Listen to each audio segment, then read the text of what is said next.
गुरुजी, शरीर त्यागने के बाद जीव कहाँ जाता है?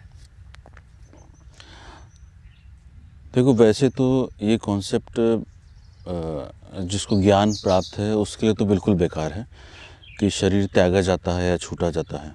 ठीक है, क्योंकि सिर्फ मोड बदलता है, चोला बदलता है और बाकी सब वैसा ही रहता है। तो जब शरीर के छूटने के लिए जब हम बात करेंगे तो शरीर छूटने से पहले के लिए भी बात करेंगे कि शरीर छूट क्यों रहा है, ऐसा क्यों लग रहा है कि शरीर छूट रहा है, हाँ, और ऐसा प्रश्न क्यों आ रहा है। तो ये अज्ञानता के कारण आ रहा है कि शरीर छूट रहा है। जबकि अगर हम लोग, बहुत सारे लोग पढ़ने और फिलॉसफिकल चीज़ों में बड़ा इंटरेस्ट लेते हैं ना, बुद्धि को पैनी करने के लिए, तो अगर उसको पढ़ के भी थोड़ा सा ज्ञान ले लें, ऐसे तो नहीं आएगा क्योंकि वो अनुभव से ही आता है। ईश्वर से जब साक्षात्कार हो तो ही उसको वो ज्ञान आता है।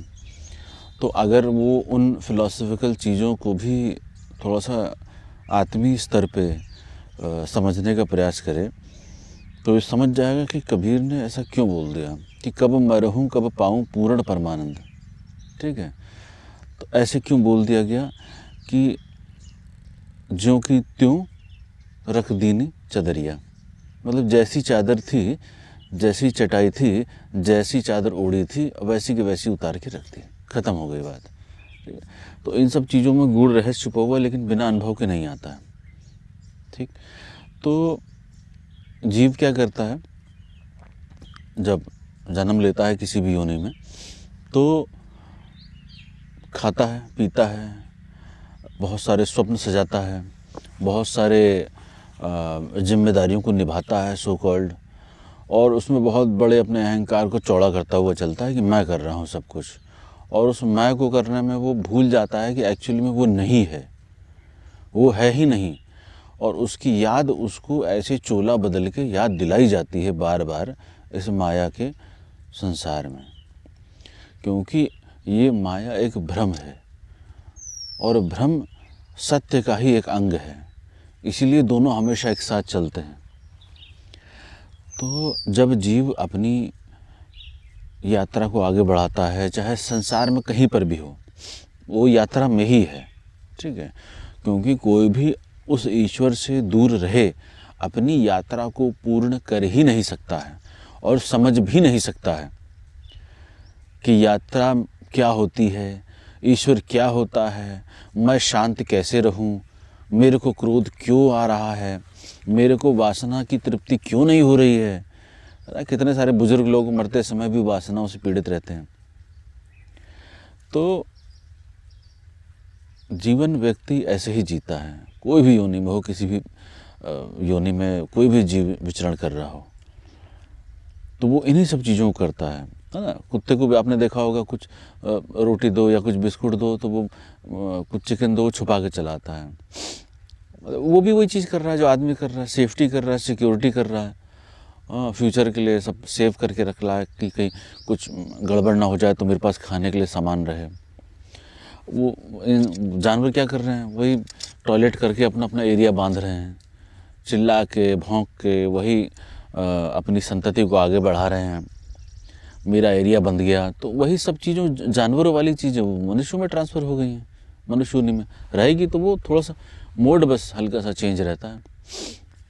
और क्योंकि आदमी समझना नहीं चाहता है, इसलिए वो हर चीज़ में अपने आप को आगे रख के चलता है कि मैं जानता हूँ, मुझे पता है, मैं गलत कैसे हो सकता हूँ।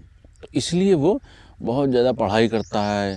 जितने भी डॉक्टरेट किए हुए, जितने भी फिलोसफर और जितने पुराने फिलोसफर्स को रट के चाट के एकदम याद कर चुके हैं लोग, जितने भी तुम देख लो, ये पुलिस डिपार्टमेंट में वकालत करने वाले, जितने भी बहुत ज़्यादा पढ़ने वाले लोग हैं, है ना, पीएचडी होल्डर हैं, या आईटी वाले में भी चले जाओ, जितने भी ज़्यादा पढ़े लिखे लोग हैं, इनकी महत्वाकांक्षाओं के आधार पर ही इन्होंने इतनी ज़्यादा पढ़ाई करी होती है। जिसको बात बहुत पहले समझ में आ जाती है वो इतना ज़्यादा पढ़ता ही नहीं है। इसमें से बहुत सारे लोग होते हैं जो फोर्स में पढ़ते हैं, भीड़ में देखा देखी पढ़ रहे हैं। ठीक है, वो जज बन गया तो हम भी जज बनेंगे, वो नेता बन गया तो हम भी नेता बनेंगे, पुलिस बन गया तो हम भी नेता बनेंगे। तो ये भीड़ वाला अगर कैटेगरी हटा दो, तो अगर वो उसकी महत्वाकांक्षा बहुत ज़्यादा है पूरे इस विश्व पर राज करने की, उसको पता नहीं चलता है कि एक्चुअली में ऐसा हो रहा है, लेकिन उसके भीतर ये धक्का सा होता है कि मुझे तो कुछ बड़ा करना है, मरते टाइम में मेरी मूर्ति लगे इतना बड़ा करना है कि मरने के बाद ही मैं जिंदा रह जाऊं, ऐसी उसकी भावना रहती है। और उसका मन उसी को ही मूर्ख बना रहा होता है इमोशनली। अरे नहीं मैं तो भैया मैं तो कुछ भी नहीं हूँ, मैं तो बहुत सीधा साधा आदमी हूँ, मुझे तो कुछ पता ही नहीं है, ये संसार मेरे साथ हमेशा धोखा करता आया है। तो ऐसे वो जीता है अपनी वासनाओं अपनी कामनाओं को लेके। तो आपने जो जीवन भर करा है, वो जीवन भर जो संगठित किया हुआ है जन्मों से और इस लाइफ में भी, वो आपके मरते टाइम जब आपकी कोई भी इंद्रिय काम नहीं कर रहे होगे, बदहवास ऐसे खटिया में पड़े होगे और कोई विचार भी नहीं आ रहा होगा कि मैं क्या कर पाऊँ, तो सिर्फ हताशा रहेगी और एक ग्लानि का भाव रहेगा, एक पाप का भाव रहेगा, और वो सब मेमोरी फ्लैश कर जाएगी आधे सेकंड के भी आधे सेकंड में, नैनो सेकंड में पूरी लाइफ की जर्नी और पूर्व जन्मों की जर्नी भी फ्लैश कर सकती है। अगर थोड़ी सी चेतना कहीं सदगुरु के पास रहे हो या किसी साधना में रहे हो, थोड़ी सी भी चेतना जागृत होगी तो सब एक सेकंड में फ्लैश कर जाएगा, पता भी नहीं चलेगा। मतलब जो बुद्धि से आदमी सोचता है ना कि मैं किताब पढ़ रहा हूँ दूसरी किताब पढ़ रहा हूँ, वो सब नहीं, नैनो सेकंड में माइक्रो सेकंड में पूरी जर्नी फ्लैश कर जाएगी। और जब फ्लैश कर जाएगी तो उस फ्लैश में उसको तुरंत अंदर से एक झटका सा लगेगा, और जब झटका सा लगेगा तो उसमें आत्मा उसकी रुदन करेगी। वो नहीं रो रहा होगा, आत्मा रुदन हो रही होगी, क्योंकि उसके तो आंसू भी मवाद की तरह बह रहे होंगे, हंस भी नहीं पा रहा होगा, मुँह में दांत नहीं होंगे, कोई टेस्ट बड काम नहीं कर रहा होगा, बुद्धि काम नहीं कर रही होगी, देखने के लिए चश्मा लगाना पड़ रहा होगा कि दिख भी नहीं रहा है, शरीर पे बल नहीं है तो उठ नहीं सकते। तो ऐसी स्थिति रहती है, 100% लोगों की ऐसी स्थिति रहती है। कोई बिरला अरबों खरबों में एक आध कोई, अब मैं बोल रहा हूँ ना अरबों खरबों में एक आध कोई, जो हर कोई सुन रहा होगा वो ये सोचेगा अरे यार मेरी बात नहीं हो रही, मैं तो अरबों खरबों में एक हूँ, हर कोई आदमी ऐसे सोचेगा। लेकिन ये सभी की बात हो रही, सब लोग ऐसे हैं। तो कभी वो उसने किसी को चक्कू मारा होगा, कभी किसी को गाली दी होगी, कभी किसी को डांटा होगा, तो उसको लगता है कि उसने लोगों को सुधारने के लिए किया, नहीं, उसने अपने अहंकार को संतुष्ट करने के लिए दूसरों को दबाया, मैं सही हूँ तुम गलत हो।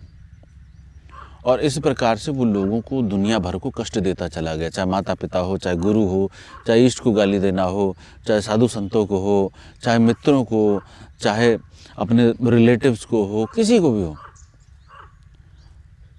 वो अपने आसपास के लोगों को दबाता मारता पीटता अपना प्रभुत्व जमाता हुआ चलता है।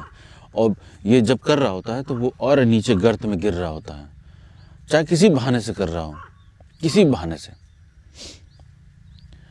तो वो अपने अहंकार को पुष्ट करता हुआ चलता है, और जन्म ही उसका एक्चुअली में अहंकार के कारण हुआ है, क्योंकि वो आना चाहता था, क्योंकि उसके अंदर बचा हुआ था ठसक कि मुझे खूंटा गाड़ना है, मुझे नाम करना है, मुझे अपनी वासनाएं पूरी करनी है, किसी प्रकार की मुझे अपने स्वप्न पूरे करने हैं। तो इन्हीं सब चीज दबी हुई चीज़ों को लेकर वो जन्मा है, तो अहंकार से ही जन्मा है।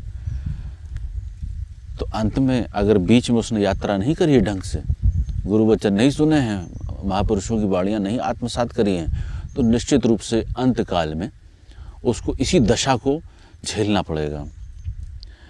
कीड़े पड़े होंगे शरीर में, और ऐसा नहीं कि मेडिकल साइंस बहुत आगे बढ़ गया तो कीड़े मार देगा, अंदर कीड़े तो रहते ही हैं, ठीक है, लेकिन वो कीड़े आपको उस समय आभास कर रहे होंगे कि तुम मर रहे हो, हम तुम्हें खा रहे हैं।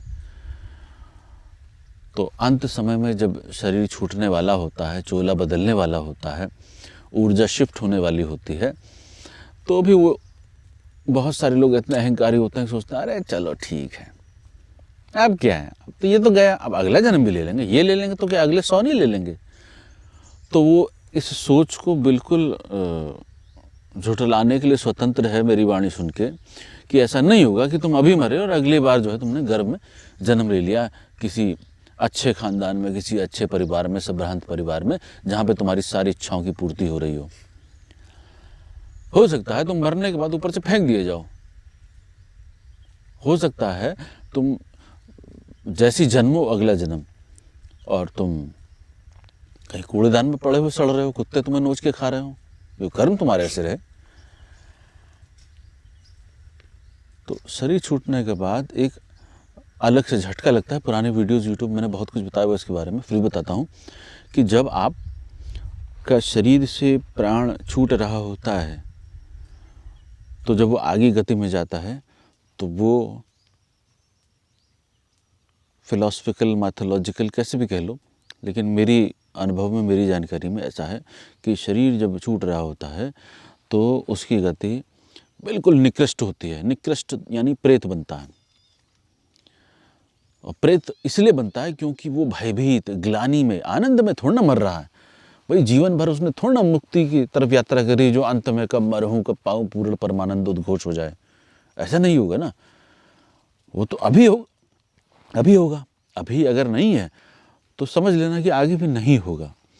अगर आप आध्यात्मिक किसी व्यक्ति से जुड़े हैं या आध्यात्मिक साधना कर रहे हैं और अगर आज की डेट में आपने 2, 4, 10 साल में आज भी वही उठापटक कर रहे हैं, वही पॉलिटिक्स कर रहे हैं, वही दंभ कर रहे हैं, वही गुरु पे अकड़ दिखा रहे हैं, वही गुरु भाइयों पे, दुनिया में, समाज में वही अकड़ दिखा रहे हैं, तो समझ लेना आपने कहीं यात्रा ही नहीं करी है, कुछ नहीं करा अभी तक। चाहे जितने शक्ति संपन्न हो जाए कोई, चाहे किसी का दुनिया कोई भला कर ले, है ना, वो दुनिया का भला करने वाले, शक्ति सिद्धि करने वाले भी महा अहंकारी होते हैं, क्योंकि वो किसी चीज़ के माध्यम से ऐसा उनको लगता है कि वो दूसरों का भला कर लेंगे, लेकिन ऐसा नहीं होता है ना। दूसरों का भला नहीं होता है, क्योंकि वो तुम बीच में आ गए इसलिए तुम कर रहे हो। उसकी भैया अपने कर्म संस्कार भी है ना, तुम कहाँ से कर लोगे कुछ। और तुमसे बड़ा वो महा ईश्वर बैठा हुआ है, उससे बड़ा तो कोई ईश्वर नहीं हो सकता। हाँ, तुम अपने आप को, मैं को पुष्ट करने के लिए ईश्वर का स्वरूप समझ के बैठ सकते हो कि हाँ मैं भी सिद्ध हूँ, मेरे पीछे बाबा भैरव बैठे हैं, आगे काली बैठी हैं, ऊपर यक्षिणियाँ नाच रही हैं, मेरे आगे पीछे कुत्ते नाच रहे हैं। ऐसा तुम सब सोच के अपने अहंकार को ईश्वर के समकक्ष बनाना चाहते हो, इसलिए तुम इस तरफ बढ़ते हो। जो वास्तविक पैसा होगा, वास्तविक जो आध्यात्मिक मार्गी होगा, वो थोड़ा ना इन सब शक्ति सिद्धियों के पीछे भागेगा, है ना। ये बड़ा द्व्यर्थी हो जाता है कि मैं सिखाता भी तंत्र साधनाएं हूँ और अगेंस्ट में बोलता हूँ, लेकिन मैं तंत्र के साथ साथ ये भी तो बता रहा हूँ ना कि भैया ध्यान करो, आध्यात्म में मैं को मिटाने की तरफ आगे बढ़ो। वो बात किसी के समझ में नहीं आती। वो कहते हैं अब फिर हमारा सब लुट जाएगा। तो फिर इसीलिए तो तुम्हारे लिए ये साधनाएं हैं, तांत्रिक साधनाएं, क्योंकि तुम्हें उस तरफ यात्रा करने का पौरुष ही नहीं है, तुम्हारे अंदर लुटाने का पौरुष नहीं है। तुम नपुंसक साधक हो, तुम शक्ति सिद्धि की साधना तरफ बढ़ो। पैसा चाहिए, मान सम्मान चाहिए, गद्दी चाहिए, 10 लोग झुक जाएं, हाँ, नाम हो जाए बहुत ज़्यादा किसी बहाने से, तो वो चीज़ें उन लोगों के लिए होती हैं जिनके अंदर बहुत ज़्यादा अहंकार होता है, उनकी यात्रा नहीं होती है। और जो बिल्कुल उस तरफ के प्यासे होते हैं, हल्के फुल्के कुछ भी नहीं होते हैं उस तरफ के प्यासे, हल्के फुल्के तो बिल्कुल ही बेकार लोग हैं। हल्के फुल्के मतलब ना उधर भी जाना नहीं है, इधर भी जाना नहीं है, अपनी बुद्धि की ठसक पे रहना है कि मुझे पता है, अपने तर्क पे रहना है कि मुझे पता है। जो अपने को मिटाने की यात्रा पे नहीं है, वो कभी भी ईश्वर की यात्रा में नहीं होंगे, कभी नहीं होंगे। तो उन लोगों के लिए बात ऐसी है कि जब वो शरीर छूटता है तो वो सभी लोग प्रेत ही बनते हैं, चाहे उन्होंने दुनिया में किसका भला करा हो, ठीक। और प्रेत क्या बनेंगे, शरीर छूटेगा और ऐसी ऐसी हरकतें करेंगे अपने शरीर को वापस झपटने के लिए, दूसरे के शरीर को झपटने के लिए, कुछ रखा होगा उसको खाने के लिए, लेकिन नहीं हो पाओ, मतलब आप उस मोड में नहीं हैं, आपने वो काम ही नहीं करा कि आप उसको कुछ ग्रहण कर सकें। तो जब वो प्रेत लोक में जाता है और भटकता है, जैसे मुस्लिम संप्रदाय में गाड़ देते हैं, तो वो तो अधिकतर भटकने का काम है उनका, क्योंकि वो राहु कैटेगरी है बिल्कुल, क्योंकि वो अपने शरीर को मरता हुआ महीनों देखता है और महीनों भटकता है। हिंदू संप्रदाय में क्या है, जला के फूंक के ख़त्म कर दिया और 12-13 दिन और साल भर तक जो है उनकी क्रिया करते रहे, शोक मनाते रहे। कोई गरुड़ पुराण कर रहा है, कोई भागवत कर रहा है, उसको आत्मा को बता रहा है, जता रहा है, सिखा रहा है कि देखो तुम ख़त्म हो गए हो, ख़त्म हो गए हो। तो तुम खुद सोचो, अगर तुम यहाँ सामने बैठे हो, अभी तुम ख़त्म हो जाओ, तुम्हें जाके शमशान फूंक दिया जाए, तुम ढूंढते रहो कि कहाँ मिलोगे, भाई राख भी चलेगी पानी में, तुम कहाँ ढूंढोगे अपने आप को। लेकिन क्रिश्चियन में, मुस्लिम संप्रदाय में ये जाके वो खड़े रहते हैं इस आशा से कि मैं पकड़ लूँगा वापस, मैं जिंदा हो जाऊँगा वापस। कितनी मम्मीज़ को तुमने देखा, सैकड़ों हज़ारों साल पुरानी जो है लपेट कर रखी है, चलो वापस आ जाएंगे, इनका खाना रख दो, इनका जेवर रख दो, इनका पैसा रख दो, असरफिया रख दो, ताकि इनको ज़रूरत पड़ जाएगी जब उठेंगे तो। हाँ, तो वो बरसों, महीनों, सालों, अरबों भटकते रहे। और अभी भी जब जैसे मैं संपर्क करता हूँ तो अलग अलग क्षेत्रों की जो है आत्माएं चली आती हैं। तो उसमें जैसे कब्रिस्तान हो गया और जो क्रिश्चियन का मैटर हो गया, उसमें एक्चुअली जब दबा देते हैं तो वो आत्मा तुम्हारे बाइबल के कुछ या कुरान के कुछ पढ़ने से नहीं मुक्त हो जाती है। उसने संस्कार ऐसे इकट्ठा किए हुए हैं, उसको प्रेती बनना है, जिन्न बनना है, घोस्ट बनना है, सोल बनना है, फालतू के लोगों के इधर उधर चक्करों में भागना है, फिर पोजेस कर लेना है, फिर अपनी जो हल्की चेतना का लगे उसको पोजेस कर लेना है, उसके माध्यम से नशा करना है, ड्रिंक करना है, लड़काबाजी लड़कीबाजी करना है, फिर मैमे करना है, फिर दूसरे संप्रदाय के खिलाफ कुछ बोलना है। तो इस तरह की बहुत सारी चीज़ें वो आत्माएं, वो प्रेत हर संप्रदाय में कैप्चर करके, क्षणिक भी होता है और लॉन्ग टर्म के लिए भी होता है। ठीक है, जैसे मान लीजिए आप हलवाई की दुकान पहुँचे, वहाँ बहुत सारे प्रेत भटकते रहते हैं, बहुत सारे जिन्न प्रेत भटकते रहते हैं, भूत भटकते रहते हैं, क्योंकि उनकी वासना जीवन भर की सिर्फ जीभ पर थी। और जब वो हलवाई की दुकान पे जाते हैं तो जो खा रहा होता है उसके अंदर घुस जाते हैं और खूब लार आने लगती है, खूब खाने लगते हैं। तो आप, मैंने तो बहुत सारे केस देखे ऐसे कि वहाँ पे जब वो लोग होते हैं तो उनकी इच्छा होती है एक खाने की, लेकिन 10-10 पीस खा जाते हैं, 20-20 पीस खा जाते हैं, रुकते ही नहीं है, और फिर पैक करके भी ले जाते हैं। एक से उनकी संतुष्टि हो जाती है, लेकिन वो मोमेंट ऐसा होता है कि बहुत सारी आत्माओं का आना जाना वो सब लगा रहता है, क्योंकि उनकी वासना ऐसी होती है कि उनको वो संतुष्टि चाहिए होती है। हालांकि उनको मिल कुछ नहीं रहा है, लेकिन क्योंकि वो भ्रम में रहे जीवन भर, तो वो फिर भ्रम में रह के उस भ्रम को पोषित करना चाहते हैं, मैं को पोषित करना चाहते हैं कि मेरा ठीक हो जाए, बाकी तो ये क्या है। तो फिर कुछ लोग, जब उनको लगता है कि ये बॉडी ठीक है मेरे लिए, इनका घर ठीक है, मेरी वासनाओं के लिए ठीक है, यहाँ पे कोई आघात नहीं लगेगा, तो जब तक ईश्वरीय काल में उसका समय पूर्ण नहीं होता है तब तक वो ऐसे भटकती है भूत प्रेत बन के। ठीक है, और ये जो भूत प्रेत बन के भी भटकती है ना, ये भी आपको बता दूँ, आपकी जो बुद्धि है ऐसा सोच रही है कि मैं आत्मा रहूँगी, मेरी बुद्धि यहाँ रखी रहेगी और मैं बुद्धि से सोचूंगी मैं इस पे जाऊँ, ऐसा नहीं होगा। बुद्धि कुछ नहीं होता है, आपके भीतर की ऊर्जा की एक वाइब्रेशन होती है, वो भटकाव में रही है, वो भटकाव में रहेगी हमेशा। इसीलिए गुरुओं का सानिध्य क्यों बोला जाता है, क्योंकि वाइब्रेशन चेंज होती है धीरे धीरे धीरे धीरे। साधना के लिए क्यों बोला जाता है, भाई आप नीचे गिरोगे कभी तो आप वाइब्रेशन अपनी चेंज करोगे, क्योंकि आपके जो कर्म संस्कार की गांठें हैं कभी तो गल के नीचे टपकेंगी। तो जो ओरिजिनल ईश्वर स्वरूप है वो आपकी अंदर ही है ना, आपने उसको बाहर से दबा रखा है, तो भीतर से बाहर प्रकट होगा, तो उसकी ऊर्जा वास्तविक आएगी, बदलेगी नहीं, मतलब नेचुरल हो जाएगी जैसा प्राकृतिक में है।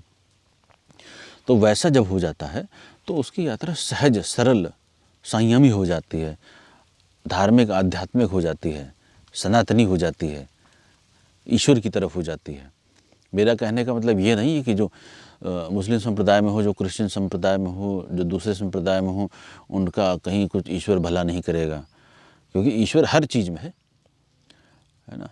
तो वही गॉड है तो गॉड के मैसेंजर ने कहा मैं मैसेंजर हूँ, वही अल्लाह है तो उसने कहा कि मैं पैगंबर हूँ, वही इधर हो गया तो उन्होंने कहा अवतार हूँ। कहा सबने कि वो एक है, भैया तुम बता नहीं सकते, है ना। तो मुस्लिम संप्रदाय में कट्टरता का एक पैटर्न जो है मैं सपोर्ट करता हूँ कि वो उसकी फ़ोटो नहीं लगाते, ठीक, उसकी फ़ोटो नहीं लगाते। तो वो कहते हैं कि फ़ोटो लगाना, वही सेम चीज़ गौतम बुद्धा ने कही, भैया मेरी फ़ोटो मत लगाना, लेकिन कोई नहीं मानता। चप्पल हाथ में पहन पहन के लगे हुए हैं, धूप अगरबत्ती मंदिर बना बना के। तो वही हिंदू में भी है। तो वो कहते हैं कि भैया बताया नहीं जा सकता है, दिखाया नहीं जा सकता है, सुंघाया नहीं जा सकता है, समझाया नहीं जा सकता है, उसको कोई नहीं पकड़ता है।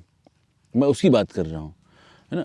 नीचे क्या हो रहा है, क्रिश्चियन, मुस्लिम, बुद्ध, हिंदू, किसने नीचे नीचे क्या हो रहा है उसको मैं किसी धर्म में सपोर्ट नहीं कर सकता हूँ। हिंदुओं में फिर भी सपोर्ट कर सकता हूँ। क्यों? क्योंकि इनका जो सनातनी पैटर्न है, हमारा जो सनातनी पैटर्न है, वो एक्चुअली में उधर ही ले जा सकता है और किसी का कोई सपोर्ट नहीं कर सकता। बात पहली जो कही गई वो बिल्कुल सही कही गई कि सब ऊपर से, सब वही कर रहे हैं ना, जितने भी इनलाइटेंड हुए सब भैया सब वही बता रहे हैं। इसमें हिंदू मुस्लिम कुछ भी नहीं होता है। लेकिन उसके बाद की जो स्टेज होती है उसमें सब हिंदू मुस्लिम हो जाता है, क्रिश्चियन हो जाता है, बुद्ध हो जाता है। तो सबसे बेस्ट अभी जो वैज्ञानिक धर्म कह लो, संप्रदाय कह लो, धर्म तो नहीं कहें, संप्रदाय कह लो, वो हिंदू और बुद्धिस्ट ही है। उसमें एक्चुअली में पैटर्न है बढ़िया, जिसमें उस आत्मा को बताया जाता है। बारदों के बारे में मैंने बताया, ठीक है, पुरानी वीडियो में, कि व्यक्ति मर रहा होता है, लगातार उसको बताया जाता है तुम वहाँ जाओगे, तुम वहाँ मरोगे, तुम ये कटोगे, ऐसे लोग आएंगे, वैसे लोग आएंगे, तुमने ये किया, तुमने वो किया। उसको मरते समय कम से कम ज्ञान हो जाए। तो अब लोग क्या करते हैं, मरते समय इधर हॉस्पिटल, उधर हॉस्पिटल, ये दवाई, ये इंजेक्शन, ऐसे नहीं करना चाहिए। समझ में आ गई बात कि बंदा जा रहा है, ठीक है, तो उसका मेडिकल ट्रीटमेंट घर पे कराओ और उसको लगातार भागवत पढ़ाओ। जो बड़े बड़े ज्ञानी हुए हैं, संत हुए हैं, आचार्य रजनीश का, बुद्ध का, श्री रामचंद्र जी का रामचरितमानस हो, इस तरह की चीज़ें मरते समय, कम से कम मरते समय तो जब उसकी कुछ भी चीज़ काम नहीं कर रही है, कुछ तो वाइब्रेशन बदले ताकि आगे की गति ठीक हो। लेकिन ऐसा कोई कर नहीं पाता है, सब घबरा जाते हैं और परेशान हो जाते हैं। तो मरने के बाद एक अजीब सी बेहोशी सी छा जाती है, जैसे नींद में चले गए हो कोई और स्वप्न में कुछ हो रहा हो। जैसे आप नींद में चले गए, ठीक है, तो आपको ये आभास होता ना कि स्वप्न में कुछ हो रहा है, वो हल्का फुल्का याद भी रहता है कभी कभार। तो वो जब शरीर छूटता है तो वो एक अलग सी बेहोशी, अलग सी नींद, और उसका कोई काल निश्चित नहीं है कि आप किस काल तक के लिए आप उस जोन में पड़े रहोगे, क्योंकि वो आत्मा, वो ऊर्जा आपकी ऐसे ही पड़ी रहेगी, कभी किसी के पास, कभी किसी के पास, कभी कुत्ता बन जाएगी, कभी सूअर बन जाएगी, कुछ बन जाएगी। गुरुओं का आपने अगर अपमान करा है, उनके अगेंस्ट में कुछ करा है, तो निश्चित रूप से आप नीचे योनि में तो जाएंगे ही जाएंगे। आपने बुरे कर्म करे हैं तो दूसरों को दिल दुखाया है, नीचे योनि में जाना ही जाना पड़ेगा आपको।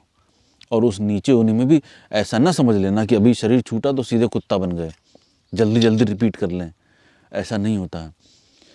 100 साल, 200 साल, 400 साल, हजार साल, 1 करोड़ साल जो आपकी बुद्धि के अकॉर्डिंग यहाँ पे डिसाइड किया हुआ है पृथ्वी पे, उसके अकॉर्डिंग आपकी आत्मा ऐसी पड़ी सड़ती रहेगी, क्योंकि बदबूदार है, उसको ईश्वरीय दर्शन का कोई मतलब नहीं था। तो उसकी जो यात्रा थी उसी के अनुसार वो वैसे ही पड़ी पड़ी सड़ती रहेगी, बदबू आती रहेगी। आत्मा से बदबू आती है, समझ रहे हो, आत्मा से बदबू आती है अपने कर्म संस्कारों की। जब ये थोड़ा सा सिस्टम सेट हो जाए तो जो ईश्वर के प्यासे हैं उनको उस प्रकार की साधना में कराऊंगा, आत्मा से बदबू आती है, आपको दिखेगा आत्मा से बदबू आती हुई। तो अपने कर्म संस्कार दिखेंगे, रोते चीखते चिल्लाते हुए कि मैंने ऐसा क्यों किया, मैं ईश्वर के रास्ते पे क्यों नहीं गया जब कोई बता रहा था। तो ऐसे ही बेहोशी में अरबों खरबों साल निकल जाते हैं उसके। संसार तो माया चलता ही रहता है, उसके होने ना होने से थोड़ा ना कोई फर्क पड़ता है। तो जब कभी ईश्वरीय वचन किसी संत के माध्यम से, ईश्वरीय ऊर्जा किसी महान, किसी देवता के माध्यम से, किसी भी व्यक्ति के माध्यम से, चाहे ऑडियो, वीडियो, किताब, किसी के माध्यम से कहीं ऊर्जा रूप में अगर उसको कान में पड़ती है, आत्मा में पड़ती है, ऊर्जा में पड़ती है, कहीं से भी समझ सकते हो। क्योंकि अभी मैं दूसरी भाषा में बात करना शुरू करूँगा तो आपको बात समझ में नहीं आएगी कि वो आत्मा सुन कैसे रही है। आपके तो कान है, कान से सुन रहे हो, है ना। लेकिन इस जगत में सब कुछ कान से नहीं हो रहा है, बोलने से नहीं हो रहा है, वो संदेश आप तक पहुंचता ही पहुंचता है।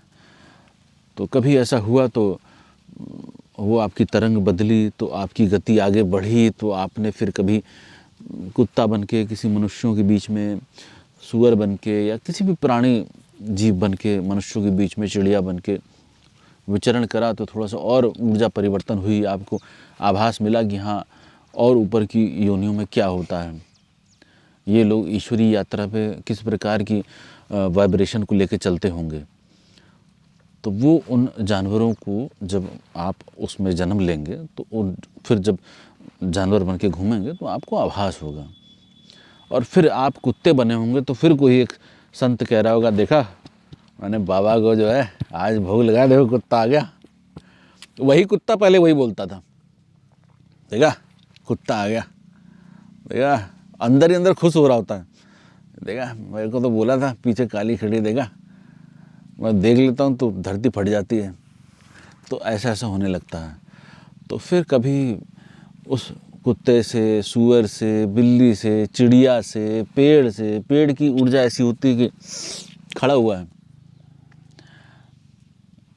एक्सप्रेस कर सकता है लेकिन बहुत हल्का, रो भी सकता है तो लेकिन वो पता ही नहीं चलेगा रो रहा है। कुत्ता तो चलो चीख पुकार मचा लेगा, चिड़िया चीख पुकार मचा लेगी, ये बेचारे को कहाँ सुन पाओगे, लेकिन इनकी वाइब्रेशन भी रोने की अलग है। हाँ, उसमें भी वो अलग अलग तरीके से रोते हैं, हंसते हैं, एंजॉय करते हैं, बात करते हैं। तुमको लगे कि तुम्हारे साथ बात करेंगे तो ऐसा तो नहीं होगा। हाँ, वो बात करते हैं, उनकी अलग भाषा है, उनका अलग ढंग है, तो उस तरीके से वो बात करते हैं। तो अब अगर ये आप बन गए पेड़, 100, 200, 500 साल जितना भी आपका रहा, तो पड़े पड़े आसपास आप बदलते हुए देखोगे ही, क्योंकि ईश्वरीय कृपा से आपको कम से कम ऐसी स्थिति दी गई कि आप अपने आसपास चीज़ों को बदलते हुए देख रहे हो।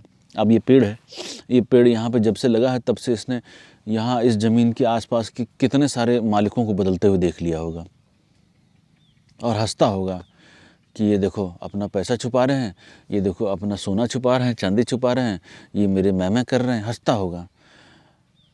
लेकिन एक साथ दुखी भी होता होगा कि उसने भी वही करा तो यहाँ खड़ा पड़ा। तो ऐसे असंख्य हैं, मतलब ये जितना पेड़ पौधा सब लगा हुआ है, सब जीव हैं, ये सब सब सब में प्राण हैं, लेकिन सब ने कहीं ना कहीं यात्राएं करी हैं। और आप भी कभी ऐसे ही खड़े रहोगे इन सब पेड़ों की तरह, काटे जाओगे, मारे जाओगे, चबाए जाओगे।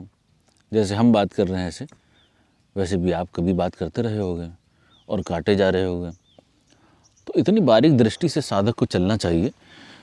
प्रतिपल साधक को अपनी मृत्यु पर ध्यान देना चाहिए कि मैं कब मृत्यु को प्राप्त हो जाऊं, क्या हो जाएगा। इतनी दृष्टि गहरी होनी चाहिए और पल पल होनी चाहिए। मैंने उस दिन भी समझाया कि मेरे साथ क्या होता था कि मैं टीवी देखता था, तो दूरदर्शन पे जब वो लेडी आती थी एंकर, तो उस पर मुझे हड्डियां दिखने लगती थी चेहरे पे। बहुत बचपन की बात बता रहा हूँ, 7वीं 8वीं, और मैं देख के डर जाता था। मुझे समझ में आता ये क्या हो रहा है। फिर मैं आँख मल के फिर देखता था, फिर वैसे ही रहता था। तो निश्चित रूप से कहीं न कहीं पुरानी यात्राओं में इतना गहराई रही होगी कि वो बाल्यकाल से ही वो भीतर से वैसा रहा। लोग मौन ही नहीं रहते हैं। साधक का गुण मौन रहने का होता है, मौन ही नहीं रहते हैं। मौन रहना बहुत ज़रूरी है, चाहे कुछ भी हो जाए।